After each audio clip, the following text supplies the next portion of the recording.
Welcome to Laricy Live. You want to know what's happened in the real estate market? Then this show is for you. I'm your host, Matt Laricy.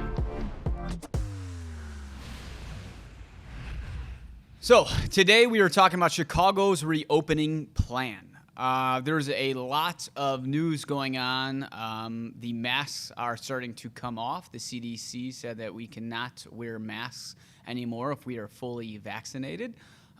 Chicago has announced that around July 4th that we will be fully reopening. There's a lot of things changing, and we thought to ourselves, hey, with this announcement, how's this gonna impact the real estate market?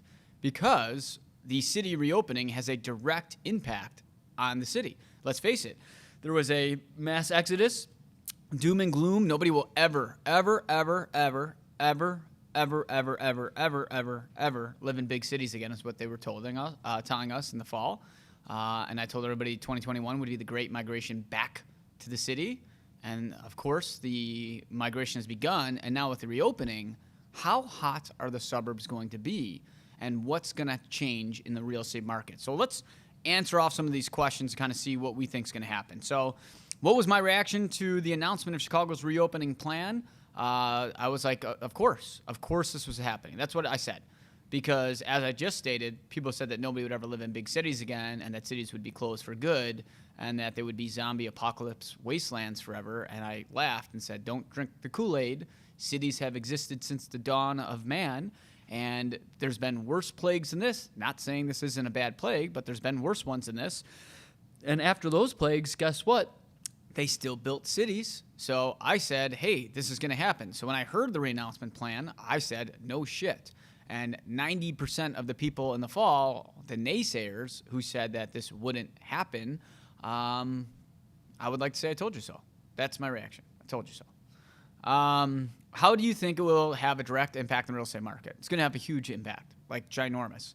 I think the people who overpaid and panicked and ran to the burbs are going to be second-guessing that decision exactly 12 months from today. I think you're going to see, like, the suburb had a 5-6 moment of 2005, 2006 moment with pricing. I just don't think there's going to see demand like that again ever in the burbs. I think it's done. In fact, I think that rush of demand that we saw in the burbs is going to be similar this time next year, but on the high rises.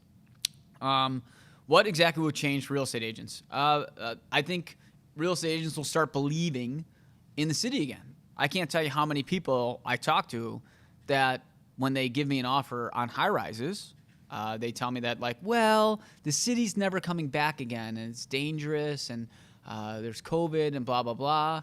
And I keep saying, like, you're going to be the same asshole a few months from now when the city reopens telling me about how hot the market is. And they're like, oh, no, the city's never going to reopen again. So now I think agents are actually going to have to take their head out of the fucking sand and understand that, hey, the market is going to change. Do you think masks will be required for showings moving forward? No. I will tell you that I had showings this weekend. I won't not allow us to the date, but this is the first weekend since the masks were said that were optional if you're fully vaccinated. I would say that, like, more than half my showings I didn't wear a mask.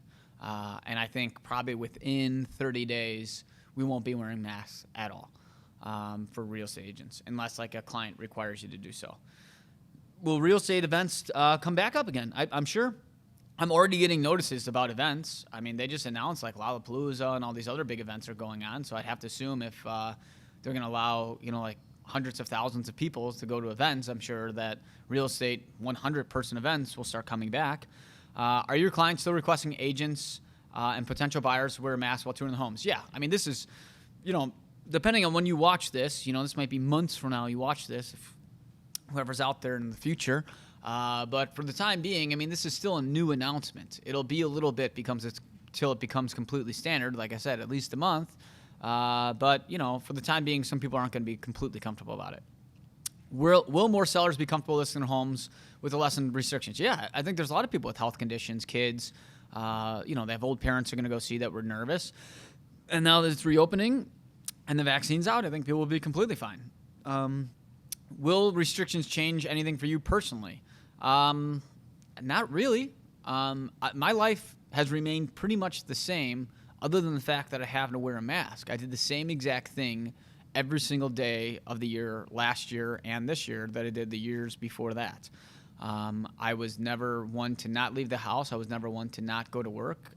So my life will remain exactly consistent without a mask on my face. How do you think the timeline of the restrictions might impact the regular ups and downs of the market? I actually think the fall market and winter market are going to be hotter because the confidence will be so back high in the city again, because not only will COVID be gone, but the civil unrest and the concern of the city itself of non-existence will be gone, and the international and in-town market is going to rage in the fall-winter markets. Will the changes impact whether Chicago has a buyer or seller's market? Yes, I think it'll shift to more of a balanced market. Right now, the media downtown area is a hardcore buyer's market, but with the confidence growing, it's going to change. And I think it's going to be harder for agents to sit here and tell me that cities are done, because that's the biggest negotiation tool agents try to use against me on my high-rise listings, which I tell them, don't be an idiot or a prisoner of the moment, because we are a knee-jerk reaction society. And of course, here we go, cities reopening. So they're pretty much everything that they said would never happen is proving that they're wrong again. So, yeah, I think that's going to have an impact of whether or not it's going to be a buyer or seller's market. And I think the market's going to turn back in favor of a seller's market for sure next year. How do you think large cities are going to confirm who has been vaccinated or not? No idea.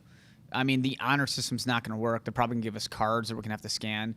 But the reality is how that's going to be affected. So it's pretty much going to go off the honor system. And you'll probably have some sort of thing on your phone you'll show people, but that's not going to help when you're walking around outside. It's a great question, though. I'm curious to see what they try to do with this, if they make us try to wear something, which I think could be possible. Maybe it'll go into like how you ever notice in the future how everybody's in the same outfit? You know what I mean? Like, you ever see those movies, everybody's got like one like long black outfit? Maybe that's what it is. Like, everybody's got to wear the same outfit. And that's like, you have to wear one jumpsuit if you're vaccinated. That's what it is. I don't know. Are you telling clients whether you were vaccinated or not? Some of my clients are asking me. I'll be honest, the main reason I first originally got vaccinated and signed up like as soon as I could, and I've been vaccinated for about 2 months now, was because I knew a lot of clients weren't going to feel comfortable working with somebody that wasn't vaccinated. So selfishly, since my brain only thinks business, I immediately thought I'm going to have to get vaccinated because clients are going to want me to be vaccinated. Has COVID had any impact on the changes to lending rules that were just announced? There's been a lot of, forbearance things getting changed. A lot of the eviction things are getting changed. But actually, I haven't seen that change anything just yet. What's going to be great is that right now to get a loan, if you're self-employed, it's pretty much impossible to get a loan. And I think with these restrictions changing, I think the banks are probably going to loosen up that guideline, which I think is going to be very helpful. Because in a big city like we are in, like, you get a lot of people who are self-employed, and it's been increasingly difficult to get those people to be able to close. So I think that's going to be big. And we've actually lost probably 3 or 4 deals I can think off the top of my head this year over people who are self-employed that because of the lending guidelines, we couldn't get them a loan. Will fully amenity buildings be adjusting the rules for using amenities? They got to be. Right? If the city reopens, you don't have to wear a mask, then I'm sure amenities go back to normal, which is, again, another reason why people will feel more comfortable with high-rises, because some people do buy high-rises for the pool and the gym and stuff like that. And the fact that you couldn't use them and you're paying, thousands of dollars a month for assessments, a lot of people are shying away from them. But once they open up, all the restaurants open up, all the bars open up, all the schools open up, all the businesses open up, people are going to want to live back in the city and use those amenities again. Will this lead to a bigger demand for downtown buildings? We just talked about it. Absolutely. There's no point why it wouldn't. Now there's no argument why not to live downtown. Before it was like, well, there's no bar open, there's no restaurants open, there's nothing to do. Half the stores are closed. I got to wear a mask. There's one person in, one person out. All this stuff is gone. We're back to normal. I'll tell you right now, you're going to be surprised. Remember I said this, that you're going to be surprised how quick people are going to forget this thing happened. It's going to be almost like a thing in the past. It'll be like a war story. You'll be like, where were you during COVID? But, a perfect example of how quick people will change.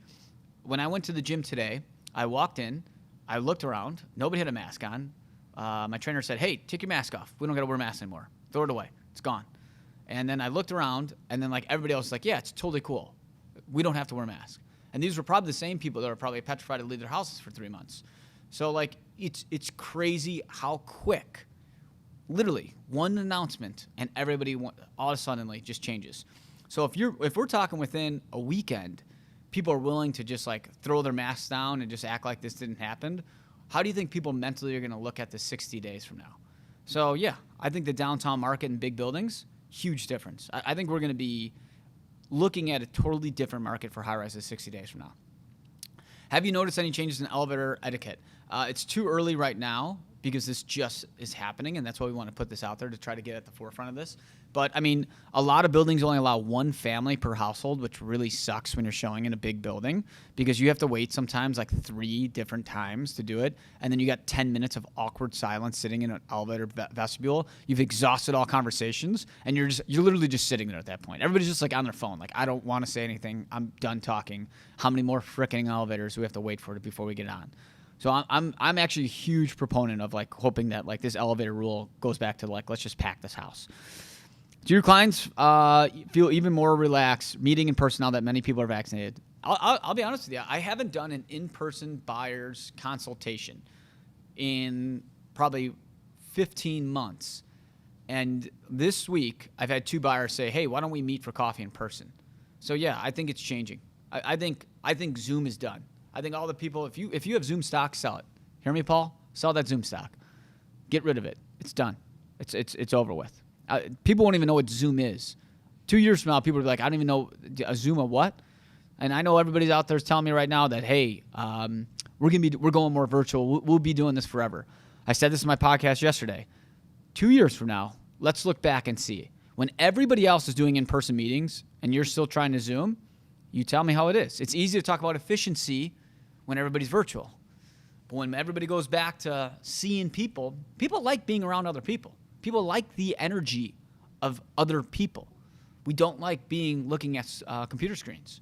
So we'll see how this changes, but that's going to be a huge one to watch out for.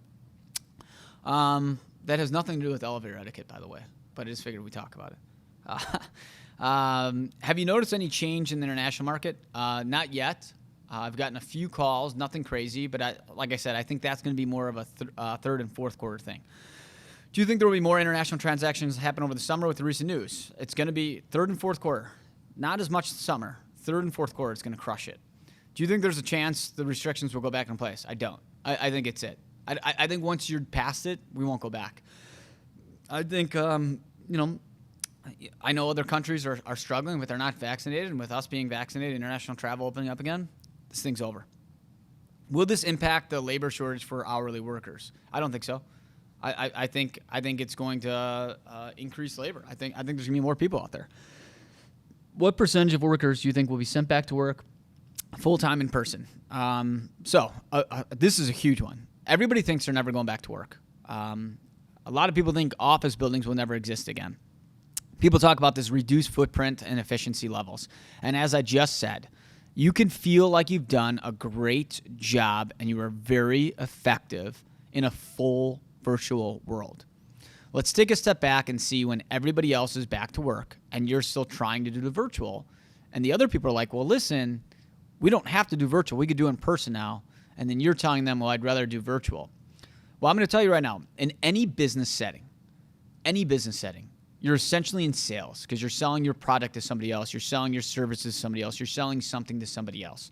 That's what most businesses rely on. If you're like, hey, Matt, I'm a programmer, so I don't have to sell. Well, your boss has to sell your programming skills to somebody to have your job exist.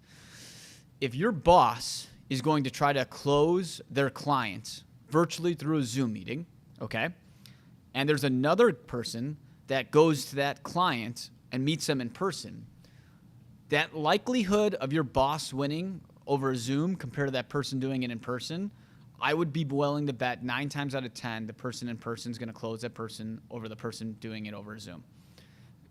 People have an energy when you're with them in person. There's a huge difference, that energy that you can't feel over Zoom. It's almost like how you can't read. Like if you get an email from somebody, you can't read their emotion. You have no idea. You just read it, and the way the email sounds is the way that you personally interpret it. That's what happens. So when an email is sent out, you read it the way you want to read it. You have no idea how that person intended to send it. When you send a Zoom, you can kind of get the emotion, but you don't really get the emotion because you're not in front of their face. When you're next to somebody, you can literally pick up people's energy, and that makes a big difference. So if a company's trying to close another company and one's doing it over Zoom and one's doing it in person, you're going to lose 9 out of 10 times. I talk about this. I think one of the biggest differences I made personally over COVID was I remember I was doing phone consultations with people, and I was batting about 40 to 50%, which is awful to me because in person, I have a 9, probably, actually I would say 9 out of 10. I would say like 1 out of 100 consultations I'll lose. It's super, super, super rare at an in-person meeting I lose. But over the phone, I was doing 50-50. My Zoom consultations, I'm at like an 8 out of 10, okay? So I know for a fact I personally close and will get clients more comfortable in person. So the fact that you're telling me that people aren't going to go back to work, I'm still not going to buy this. I will be willing to bet on record that a minimum of 95% of people will be back at work by January 1st of next year. A minimum of 95%. I realistically think it'll be like 99 point something. I'm sure some offices will go. I'm sure some people reading or watching this like my position's never going back. Just wait. We'll see. We'll see what happens with it. How long after the new guidelines go into place do you think that it will take for the downtown market to fully recover? By the fall. You know, it's going to be slowly but surely. Summer, people are going to start rolling in. People are going to see their friends back to work because right now, people are going to start making going back to work optional. And you're going to start seeing some people go back to work. And then some people who are afraid to still go back to work or don't want to are going to see their friends there, and they're going to see their friends are having a much better time. They're going out to drinks after work. They're, congregating with other people. They're enjoying life and being outside of their house in their pajamas with their hair messed up. And they're going to start getting FOMO, and then they're going to go back to work, and then the other people are going to see the other people. We are literally we just follow everybody. We kind of live in a rat race society where if we see everybody else doing something, we're going to follow that. It's going to be like kind of like the Hoover Dam, and it's going to break, and the water is going to rush through it. And the water rushing through are going to be people going back to work. It's going to start very slow, like a trickle. The dam's going to break, and before you know it, everybody's going to be back to work. By the fall, most people will be working at an office setting. Will you be throwing an event for your no-hour development now the restrictions are loosened? Absolutely. I didn't want to be the first person to throw an event. I didn't think it was appropriate. Personally, I'm not afraid of the disease. No offense to anybody out there.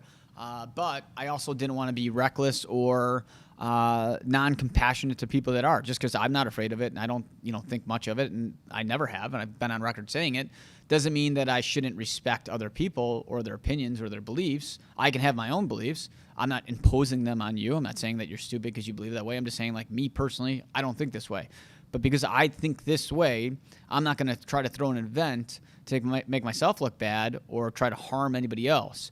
So I've been personally waiting to throw an event for our new development until things eased up and the government and CDC told us that it was okay to do so. So now that we've gotten a green light, I'm an ethical person. They said it's okay. We will do it as the law says that we're allowed to do so. And anybody that feels comfortable to go will hopefully show up. Will anything change about how your business does day-to-day business? No. Or how our team does business? No. I mean, we've been doing the same thing. I mean, honestly, the only thing that's probably going to change is our masks going to come off. My whole team has been working at the office together this entire time. So we all work together. Nothing really changed. Yeah, I mean, it's nothing's going to change other than the fact that we won't be wearing masks. How do you think other realtors will react to having less restrictions? I think they'll appreciate it. I mean, there's some like really, really, really, really nervous realtors out there. I mean, like we got to put on like 2 masks, gloves, like shoe covers. I got to wear like a hazmat suit, and then I have to like sign a waiver, which I always find it funny that the realtors that are like the most scared, they're like without a glove on, they'll like hand me a pen. And then like I'll be like I'll put a glove on, like, oh, you could just sign before you put your glove on. So then like I sign in my head, I'm like, okay, your hand's touching a pen and I'm handing you the pen back. So like the Z's on my hand is going back to yours. And then she's like, put 2 sets of gloves on. I'm like, all right, it doesn't really make sense. But I think it's going to make especially the older realtors more comfortable, which is good. So this way they could feel more comfortable and hopefully get more business. Does the news change? How do you think what the second half of the year will close? No. I knew this would happen. I never once, ever, if you ever listen to any of these, I never once thought this would not happen. I've been telling people since, last year, probably April, May, that the city would be open by mid-2022 or 2021. So the fact that it's actually happening second half of 2021, it's not like me being like, oh my God, I would have never thought this happening, and now the year's going to change. Everything is lining up exactly as I thought it would happen this year. Literally to a T, it's happening. It's almost like a masterful design that we laid out this game plan of like, hey, here's what we think is going to happen and how we're going to adjust our business model to make sure that we absolutely crush it, and it has. And you know what? That's probably why we're up $40 million year to date, on top of it. So we're up $40 million just this year from last year, solely because I think the way we formulated a game plan. I had a business model in my head that I wanted to do to take advantage of where I thought the market would go. And I said, if the market goes as we plan, we're going to crush it. And it's played out perfectly. How will this impact inventory and demand? It's going to really increase the demand for the downtown markets. I think inventory is going to increase in certain areas because I think people are going to feel more comfortable about it. And I think the demand for the suburbs is going to start slowly but surely starting to dwindle down. What industries do you think the reopening plan will impact the most? Restaurants, gyms, hair salons, service businesses, retail, things where people need people. I think a lot of businesses crush it, like tech businesses and things of that nature. But I think a lot of the service industry businesses were really, really hurt. And I think those are going to be the businesses that are impacted the greatest in a good way. Does the reopening make downtown Chicago more attractive to potential buyers again? Of course. We talked about this. Absolutely. Is this going to make that better? I mean, if you had a high rise and you've been selling it and you've been super depressed about it, I think this is finally the light at the end of the tunnel that we needed. What can we expect for the summer, fall, and winter markets for the rest of the year? I think summer market, the market's going to start to slow down because it naturally does. I think we're going to be looking at probably the worst July we've seen in history for sellers because I think demand's going to be cut in half. I think everybody's going to be traveling. And I think the outskirts of the immediate downtown area that's been crushing it's going to start seeing a little bit of a difference and be wondering why did the market slow down, but it's naturally going to happen. And I think that same type of people who are rushing to get out to like Wicker Park and Bucktown, I think some of those buyers actually start refocusing and looking in the downtown market. So I do think that the high-rise market's going to feel a little bit good. But I do think this summer is going to be a little bit difficult. But I think fall and winter is going to be much better than a normal fall and winter because I think people are going to come back from traveling and they're going to feel great about living in a city again. And they're going to buy, and we're going to see the secondary market, meaning the second home market, and the international market come back with a vengeance. And I think that's going to give us a great fall and winter. So that's all we got today, guys. It's exciting news. I think it's great news for big cities and realtors in big cities of the city reopening. So make sure to subscribe to our YouTube page, hit the bell. Thanks for listening to Laricy Live. Make sure to tune into our next episode and subscribe to our podcast. Thanks for listening to Laricy Live.